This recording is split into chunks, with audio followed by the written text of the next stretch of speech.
Bienvenidas, mentes curiosas. ¿Cuál fue el primer dios al que adoró la humanidad?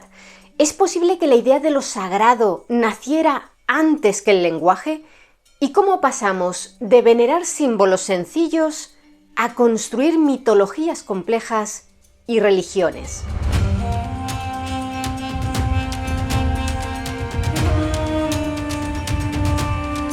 El 25 de agosto de 1939, apenas una semana antes de que estallara la Segunda Guerra Mundial, un equipo arqueológico alemán, liderado por el anatomista Robert Betze y el geólogo Otto Feldzin, se afanaba por completar su excavación en la cueva de Ollensteinstadel, en el estado de Baden-Württemberg. Habían sido llamados a filas, así que no tuvieron tiempo de estudiar con detenimiento los pequeños fragmentos de marfil de mamut que Feldzin encontró aquel último día.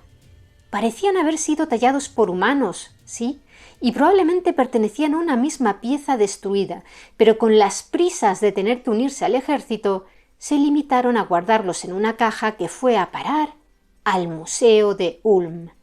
Y allí fueron olvidados durante 30 años. Hasta 1969, cuando el arqueólogo alemán Joachim Hahn empezó a encajar las más de 200 piezas como si fuera un puzzle tridimensional. Lo que apareció fue una estatuilla de 31 centímetros que representaba a un ser con cuerpo de hombre y cabeza de león de las cavernas, una fiera que durante el Pleistoceno habitó en casi toda Europa. El arqueólogo estadounidense Nicholas Conard, profesor en la Universidad de Tubinga y una de las mayores autoridades en arte paleolítico, ha estudiado profundamente esa pieza y sostiene que no es la representación de un hombre disfrazado, sino de un ser espiritual, una deidad o un espíritu protector. En el mismo sentido, la experta en arte prehistórico Jill Cook, del Museo Británico, opina que no es un ser humano con máscara, sino una criatura, un ser que no existe. Y está atento, está escuchando, está mirando. La datación por radiocarbono indicó que el hombre león, como se conoce a esa estatuilla, tiene una edad de 40.000 años, es decir, que fue creada durante el último periodo glacial, en el Paleolítico Superior, cuando los Homo sapiens aún convivían con los neandertales y trataban de adaptarse a un clima severo. Se estima que la elaboración del hombre león requirió unas 400 horas de trabajo meticuloso. Pensad en lo que eso significaba en una sociedad de cazadores-recolectores. La comunidad tuvo que alimentar y proteger al artista durante semanas para que él pudiera dedicar todo su tiempo a tallar ese objeto. Esto nos indica que el hombre león no era un simple juguete o un objeto de decoración, sino un objeto relevante en su sistema de creencias. Para algunos estudiosos representa la teriantropía, es decir, la capacidad de una persona para transformarse parcial o totalmente en una bestia, y reflejaría por tanto la unión de lo humano y lo animal, una característica propia del chamanismo. El historiador de las religiones Mircea Eliade, autor rumano de una de las obras intelectuales más valoradas sobre el tema, el chamanismo y las técnicas arcaicas del éxtasis, explicaba que para los pueblos primitivos el mundo estaba habitado por señores de los animales. El hombre león podría ser ese primer dios, un mediador que permitía a los humanos conectar con la fuerza letal y la sabiduría del depredador más poderoso de su entorno.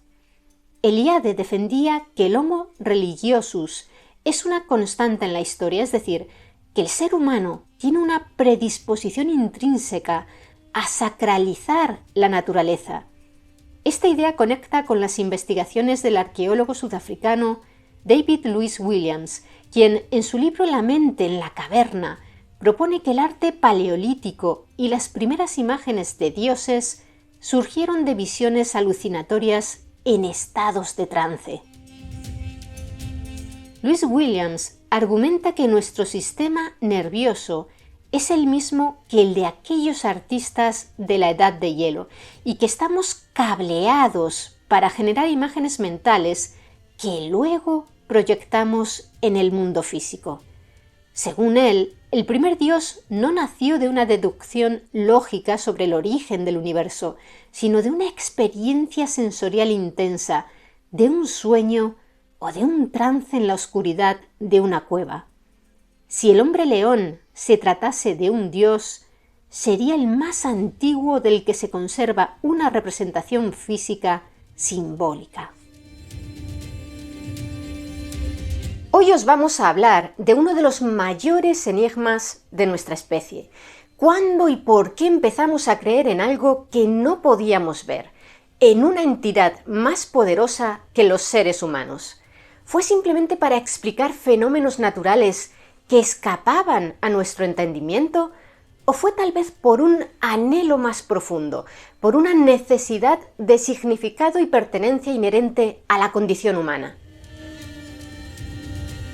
Estas interrogantes no son solo una cuestión de fe, sino de arqueología, paleoantropología e incluso neurociencia. En cualquier caso, en este vídeo no ahondaremos en aspectos teológicos, ni es nuestra intención cuestionar las creencias de ningún grupo social. Simplemente nos parece muy interesante conocer los orígenes de las sociedades humanas para comprendernos mejor a nosotros mismos. El concepto de divinidad es el resultado de una importante capacidad cognitiva, el pensamiento simbólico, la habilidad de otorgar un significado arbitrario a un objeto, a un gesto o a una imagen, y crear, por ejemplo, un puente entre el mundo físico y una realidad trascendente. Dicho de manera más llana, los humanos somos capaces de dar un significado mágico o espiritual a cosas físicas. Una herradura puede ser solo una herradura, un simple zapato para caballos, pero si tiene 7 agujeros para los clavos, no son pocos los humanos que verán en ella un poderoso talismán capaz de atraer la buena suerte. En España se encontró una posible prueba de ese despertar de la conciencia. Fue en el yacimiento arqueológico de Atapuerca, en la provincia de Burgos, más concretamente en la Sima de los Huesos, un pozo de 13 metros de profundidad, en el que se han recuperado los restos de al menos 28 individuos de la especie Homo heidelbergensis, datados en unos 430.000 años de antigüedad.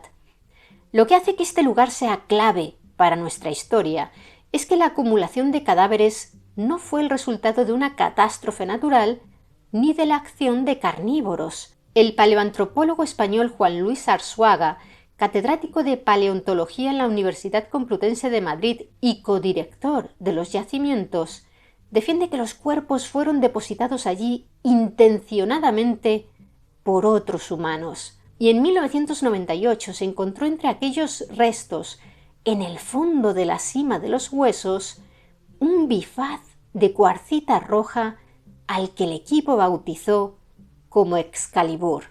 Los bifaces son herramientas líticas muy simples, piedras talladas por ambas caras para transformarlas en cuñas cortantes. Con forma almendrada o triangular, los bifaces fueron empleados por los homínidos durante 1 millón de años para cortar, raspar y perforar. Sin embargo, Excalibur, que actualmente se expone en el Museo de la Evolución Humana de Burgos, no presenta huellas de uso, es decir, no se utilizó para cortar carne o madera. Fue arrojada al pozo junto a los muertos como una ofrenda. Aunque no podemos decir que el Homo heidelbergensis tuviera un dios, la presencia de Excalibur indica que ya existía una preocupación por el más allá, un respeto por los difuntos que requería un objeto simbólico. La cuarcita roja, que brilla intensamente cuando se moja, adquiriendo el aspecto de una víscera humana, como un corazón, debió de tener un valor estético o espiritual especial. Es posiblemente el primer acto simbólico documentado de la historia, el momento en que el ser humano empezó a mirar a la muerte de frente y a responderle con un símbolo. Pero ¿cómo pasamos los humanos de asignar simbolismos espirituales a objetos concretos y sencillos a elaborar complejas mitologías y creer en dioses?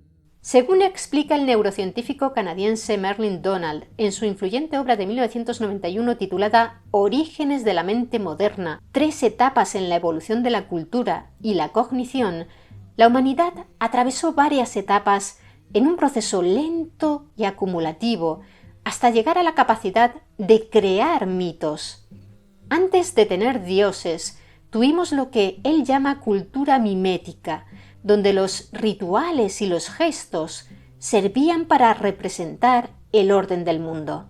Antes de que desarrolláramos el lenguaje estructurado y complejo, que no se sabe cuándo fue, pero sin duda mucho antes de la aparición de la escritura, es decir, hace más de 6.000 años, los humanos se transmitían los conocimientos, según Donald, mediante mímica y gestos.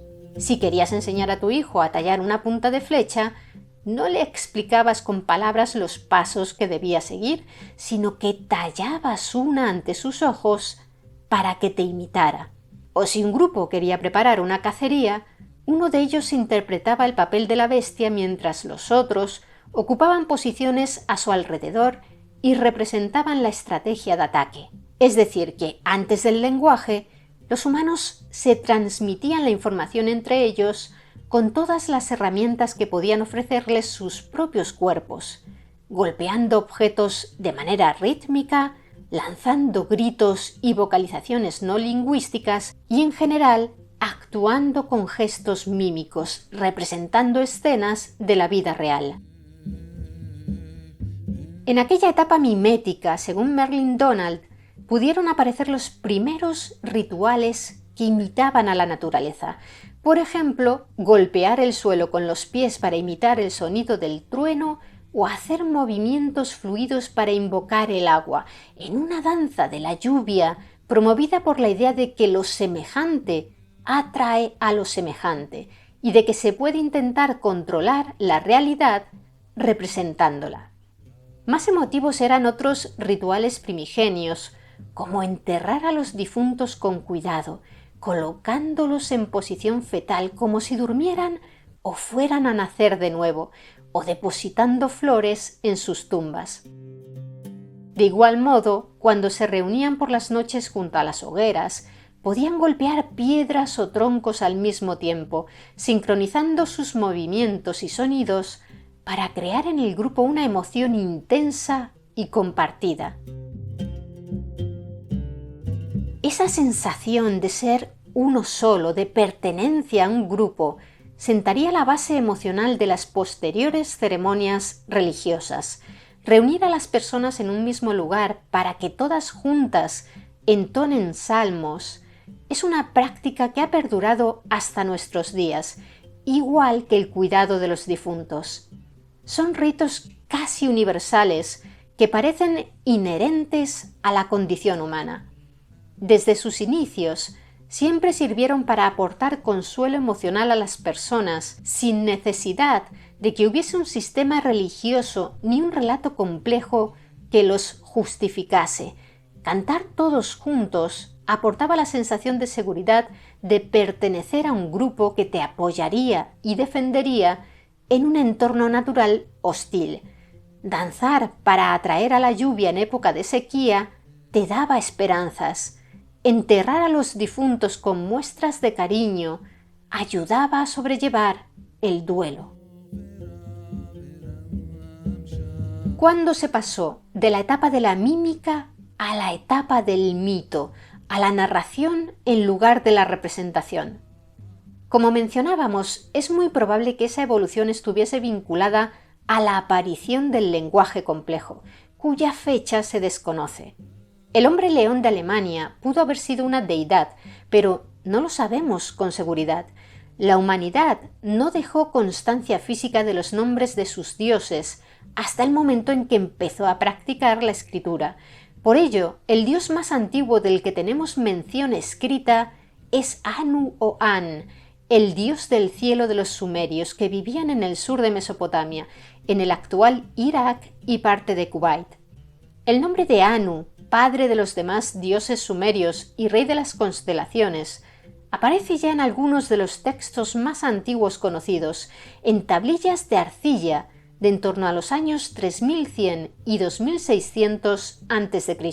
No podemos deciros con precisión en cuál de todas ellas aparece la mención más antigua al dios An o Anu, porque el signo cuneiforme An se utilizaba tanto para representar al dios del cielo como para indicar el concepto de cielo o de divinidad en general. Pero una de las referencias tempranas más sólidas se halla en el nombre del rey Mesanepada de Ur, quien gobernó hacia el siglo XXVII a.C. y se autodenominaba elegido por An. Este registro, inscrito de forma clara en una cuenta de lapislázuli descubierta en la ciudad de Mari, representa un punto de inflexión histórico fundamental. Es el momento en que la deidad deja de ser únicamente un símbolo abstracto o un concepto general de cielo para convertirse en la fuente de legitimidad divina de un monarca de carne y hueso. Al vincular su autoridad directamente con Anu, Mesanepada no solo estableció la importancia política de la primera dinastía de Ur, sino que también dejó constancia de una estructura religiosa totalmente consolidada, donde el nombre del dios ya formaba parte indisoluble de la identidad y el poder de los primeros grandes reyes de la humanidad. ¿Pero fueron los sumerios los primeros dioses de la humanidad? Es poco probable. Como os decíamos, son los primeros de los que tenemos registros escritos, pero sin duda por aquel entonces la humanidad ya llevaba milenios transmitiéndose mitos y creencias de manera oral, generación tras generación. En 1994, el arqueólogo alemán Klaus Schmidt descubrió en el sureste de Turquía, en un lugar llamado Göbekli Tepe, lo que podría ser el templo más antiguo del mundo. El complejo arquitectónico de Göbekli Tepe, al que ya dedicamos un vídeo completo en este canal, fue construido hace unos 11.600 años, es decir, más de 8 milenios antes de las tablillas de arcilla sumerias. Se trata de un conjunto arquitectónico asombroso, con piedras de hasta 16 toneladas, que fueron transportadas desde centenares de metros de distancia en una época en la que aún no existían ni la rueda ni la domesticación de animales de carga. Debió de ser preciso congregar a una enorme cantidad de personas para trabajar de manera coordinada durante siglos y guiadas por una meta común. No tenían metales, ni siquiera cerámica, tan solo poseían herramientas de piedra para tallar y poner en pie enormes pilares con forma de T, de hasta 5 metros de altura, que agruparon en edificios circulares u ovalados de entre 10 y 30 metros de diámetro. ¿Cómo pudieron grupos de cazadores-recolectores levantar semejantes estructuras? Es un misterio, pero también lo es su finalidad. En aquellos pilares se aprecian relieves de diversos animales como zorros, serpientes, escorpiones y leones. Como las especies representadas no coinciden con los restos de animales consumidos por el hombre en aquella zona, los investigadores creen que aquella fauna artística no obedece a rituales relacionados con la caza, sino a motivos mitológicos. Pero, aparte de los animales grabados en ellos, los pilares podrían representar figuras humanas estilizadas mirando hacia el centro de los círculos, con brazos esculpidos que parten desde los hombros hasta el vientre. ¿Dioses que vigilaban el mundo de los vivos, tal vez? Schmidt opinaba que evocaban una reunión o una danza. También se han hallado en Göbekli Tepe fragmentos de cráneos humanos con incisiones y perforaciones deliberadas, lo que sugiere que los cazadores-recolectores tal vez practicasen un culto a los antepasados, exponiendo los cuerpos para que las aves limpiaran los huesos a fin de poder luego recuperar el cráneo y venerarlo. Un aspecto curioso es que cada cierto tiempo, décadas posiblemente, todos los pilares que conformaban uno de aquellos círculos eran enterrados y se erigía un nuevo círculo de pilares más pequeño dentro del anterior. Más adelante, toda la estructura era rellenada con escombros y se construía un nuevo círculo sobre ella o en las proximidades. ¿Cuántas veces repitieron ese proceso a lo largo de los siglos y por qué lo hacían? No se sabe. Lo que sí han podido comprobar los arqueólogos es que los primeros círculos construidos, los más antiguos, no solo eran los más grandes, sino también los más elaborados, tanto en su construcción como en su decoración. El conjunto arquitectónico monumental dejó de utilizarse tras el primer cuarto del octavo milenio a.C., es decir, casi 2000 años después de su construcción. Los arqueólogos que trabajan en el sitio opinan que cuando Göbekli Tepe fue abandonado, los lugareños sepultaron los monumentos de manera deliberada bajo montañas de tierra, trozos de piedra caliza y pedernales, y que fue precisamente ese relleno el que dio forma a la colina que contribuyó a la conservación de las ruinas. ¿Por qué lo abandonaron? Sigue siendo un enigma, uno más en la larga lista de todos los que nos presenta ese lugar. Pero es posible que en los próximos años tengamos más noticias sobre los misterios de Göbekli Tepe, porque los arqueólogos estiman que solo han excavado un 10% de todo el yacimiento. Por cierto, aunque Göbekli Tepe sigue acaparando la fama, excavaciones recientes en la misma región de Turquía han revelado un yacimiento que podría ser más antiguo, Karahan Tepe, en el que también han aparecido estructuras con un simbolismo similar, incluyendo además estatuas claramente antropomórficas. En 2021, la Universidad de Estambul informó de que durante el proceso de abandono premeditado de aquel lugar, algunas de aquellas estatuas humanas les habían cortado la nariz y habían sido decapitadas para colocar sus cabezas al revés, mirando hacia las paredes en lugar de hacia el centro de la gran sala central, el punto donde se cree que estaría situado el trono de un líder o el altar de una deidad. Si viajamos ahora hacia Sudamérica, en nuestra búsqueda de lo sagrado también encontraremos testimonios extraordinarios, como el que nos ofrece la Cueva de las Manos, en la Patagonia argentina. Allí, el arqueólogo argentino Carlos Aschero, que ha dedicado más de 4 décadas al estudio del arte rupestre en la cuenca del río Pinturas, ha documentado una secuencia de pinturas que comienza hace más de 9.300 años. Los antiguos habitantes de estas tierras utilizaban una técnica de soplado con pequeños tubos de hueso de guanaco para proyectar pigmentos minerales sobre la roca. Aschero, junto al topógrafo Carlos J. Gradín, explicó que las improntas de manos en negativo no eran simples firmas, sino parte de un ritual complejo de comunicación con los espíritus. Para Aschero, las escenas de caza de guanacos que acompañan a las manos reflejan una cosmovisión en la que el animal no es solo alimento, sino un ser sagrado con el que hay que establecer un pacto. Existe una conexión profunda entre la mano del hombre, la roca de la cueva y el espíritu del animal. Es una forma de espiritualidad totémica, donde la comunidad se identifica con una fuerza de la naturaleza.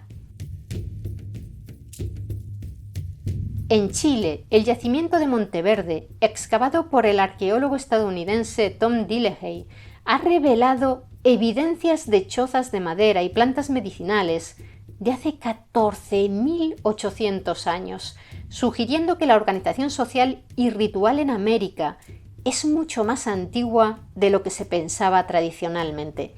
Estos hallazgos en el Cono Sur refuerzan la idea de que la necesidad de trascendencia es una característica universal del ser humano, que surge de manera independiente en diferentes rincones del planeta, como respuesta a los mismos interrogantes existenciales. Una de las teorías más influyentes y a la vez más debatidas sobre la identidad del primer dios es la de la gran diosa. Esta hipótesis fue defendida con una fe casi religiosa por la arqueóloga lituano-estadounidense Marija Gimbutas, una figura pionera que dominaba más de 20 lenguas y revolucionó el estudio del Neolítico. En obras como El lenguaje de la diosa, publicada originalmente en 1989, Gimbutas argumentaba que antes de la llegada de los dioses guerreros y patriarcales, la humanidad adoraba a una deidad femenina universal, una madre dadora de vida y muerte, que se manifestaba en los ciclos de la tierra, la luna y la fertilidad. Para ella, las famosas figurillas de mujeres de formas generosas, conocidas como Venus, no eran objetos eróticos, sino representaciones sagradas de esta diosa. Según su teoría, estas sociedades eran pacíficas, igualitarias y matrilineales, hasta que fueron invadidas por los pueblos Kurgan, que impusieron un orden social basado en la fuerza y en dioses masculinos. En Iberoamérica, esta figura de la Madre Tierra ha perdurado a través de los siglos bajo el nombre de Pachamama, demostrando que la conexión espiritual con la fertilidad de la tierra es uno de los sentimientos religiosos más antiguos y resistentes de nuestra historia. Pero, ¿qué dice la ciencia moderna sobre nuestra predisposición a creer? Para entender por qué inventamos a los dioses, debemos asomarnos a los misterios de nuestro propio cerebro. El neurólogo indio-estadounidense V.S. Ramchandran, director del Centro para el Cerebro y la Cognición en la Universidad de California, ha investigado lo que algunos llaman el módulo de Dios.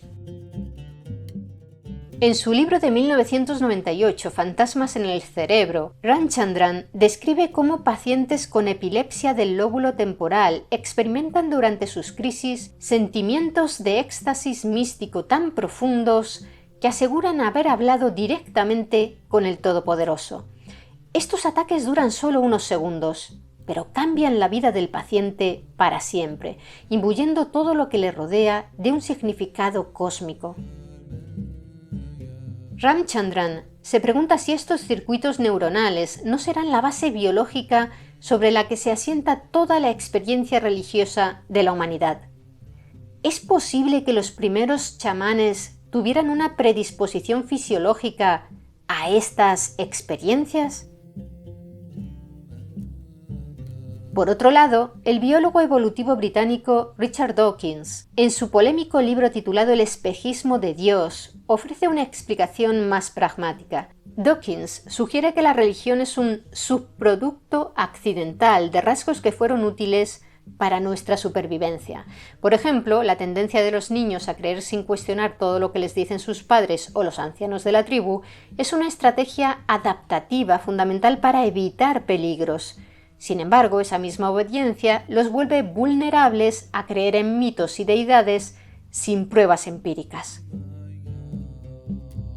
Existe también una teoría muy interesante propuesta por el antropólogo cognitivo francés Pascal Boyer en su obra de 2001 Religión explicada. Boyer sostiene que nuestros conceptos de dioses y espíritus tienen éxito porque son mínimamente contraintuitivos, es decir, se parecen mucho a los seres humanos, tienen deseos, intenciones, lenguaje, aunque posean un par de características que violen las leyes de la física, como ser inmortales, atravesar paredes o conocer el futuro. Este tipo de ideas son fáciles de recordar y de transmitir para el cerebro humano, lo que explicaría por qué las religiones se propagan con gran viralidad. Esta capacidad de proyectar intencionalidad en el mundo natural es lo que nos permitió sobrevivir. Era mejor pensar que el crujido de una rama en la oscuridad era un depredador o un espíritu con malas intenciones y salir corriendo, que pensar que era solo el viento y acabar siendo devorado. Nuestra mente está diseñada para detectar agentes, para buscar un quién detrás de cada qué, y de esa hiperactividad en la búsqueda de causas nacieron los primeros dioses. Para profundizar en cómo estas ideas se plasmaron en relatos complejos, es muy ilustrativo analizar textos que se quedaron en la periferia de las grandes religiones oficiales. Un caso excepcional es el del libro de Enoc, un antiguo texto religioso judío que no fue incluido en la Biblia canónica, pero que se conserva íntegro en la tradición de la Iglesia Ortodoxa de Etiopía. El libro de Enoc, al que también dedicamos un video entero en este canal, fue escrito probablemente entre los siglos III y I a.C. Según el texto, un grupo de 200 ángeles bajó a la tierra atraído por la belleza de las mujeres humanas y engendró con ellas a los Nefilim, unos gigantes que sembraron el caos. Pero lo más relevante para nuestro tema es que estos ángeles enseñaron a los humanos artes prohibidas. Azazel les enseñó la metalurgia y la fabricación de armas. Otros les instruyeron en la astrología, el conocimiento de las constelaciones y el curso de la luna. Aunque este texto es mucho más moderno que el hombre león o Gobekli Tepe, refleja una estructura mental muy antigua. La idea de que el conocimiento y la civilización son dones o maldiciones que proceden de seres superiores. Enoc, el bisabuelo de Noé, es descrito como un hombre que anduvo con Dios y que fue llevado al cielo sin morir para ser transformado en el ángel Metatrón, el escriba celestial. Este relato nos muestra cómo, una vez que el ser humano desarrolló el lenguaje completo, los antiguos espíritus de la naturaleza se transformaron en personajes con biografías, dramas y leyes morales. Retomando la pregunta principal de este vídeo, ¿quién fue el primer dios de la humanidad? Vemos que no tiene una respuesta sencilla porque la propia definición de Dios ha ido evolucionando con nosotros. Si buscamos el primer destello de espiritualidad, debemos mirar a esos humanos de Atapuerca que hace casi 500.000 de años decidieron que un compañero muerto merecía una piedra hermosa para acompañarlo en el silencio del pozo. Si buscamos la primera imagen tallada de un ser de otro mundo, el hombre león nos indica que hace 40.000 años ya podíamos imaginar seres que no existían en la realidad física. Y las ruinas de Gobekli Tepe apuntan a que hace más de 11.000 años las ceremonias y los rituales de carácter espiritual o religioso ya eran un motor lo suficientemente poderoso para construir ciudades y civilizaciones. Lo que une a todos estos casos es una característica asombrosa de nuestra especie: nuestra incapacidad para vivir solo en el mundo de lo material. Parece que de manera universal los humanos necesitamos el símbolo, necesitamos el mito y sobre todo necesitamos creer que nuestra existencia tiene un sentido que trasciende lo biológico. Es interesante notar cómo incluso hoy, en un mundo dominado por la tecnología y la ciencia, seguimos arrastrando vestigios de esas primeras creencias. Muchos de nuestros miedos irracionales a la oscuridad o la paz profunda que sentimos al contemplar un paisaje natural virgen son ecos de ese tiempo en el que los dioses vivían en las cuevas y en los bosques. La religión no fue un invento de unos sacerdotes astutos para controlar a las masas, sino una herramienta cognitiva fundamental que nos permitió cooperar a gran escala, reducir la ansiedad ante la muerte y crear una identidad común. Como bien señala Arzuaga en sus conferencias, no estamos mirando el pasado de unos extraños, sino nuestra propia biografía como especie. Somos los hijos de aquellos que miraron un trozo de cuarcita roja o un colmillo de mamut y vieron en ellos algo sagrado. En España, los estudios en el yacimiento de Atapuerca continúan revelando nuevos detalles sobre la vida y la muerte de nuestros antecesores.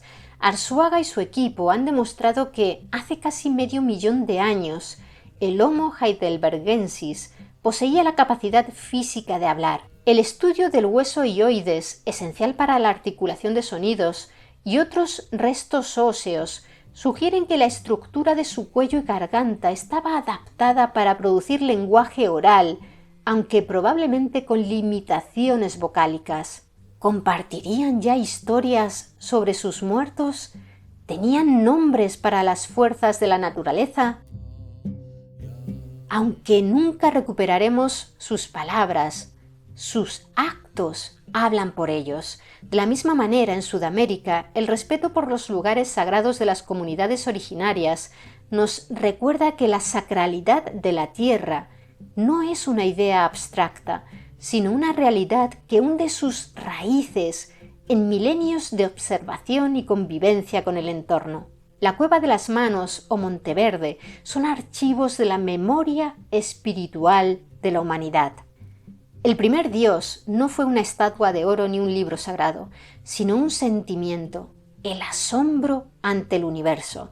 Ese asombro es el que nos ha llevado de las cavernas a las estrellas. Y aunque los nombres de los dioses cambien y los templos terminen enterrados por el polvo de los siglos, esa chispa de curiosidad por lo invisible sigue viva en nosotros, los humanos, porque al fin y al cabo somos la única criatura en la Tierra que es capaz de enterrar a sus muertos con una flor o con un hacha de piedra roja, esperando que en algún lugar alguien entienda el mensaje. La historia del primer Dios es, en realidad, la historia de cómo aprendimos a imaginar, y esa es quizás nuestra mayor conquista evolutiva.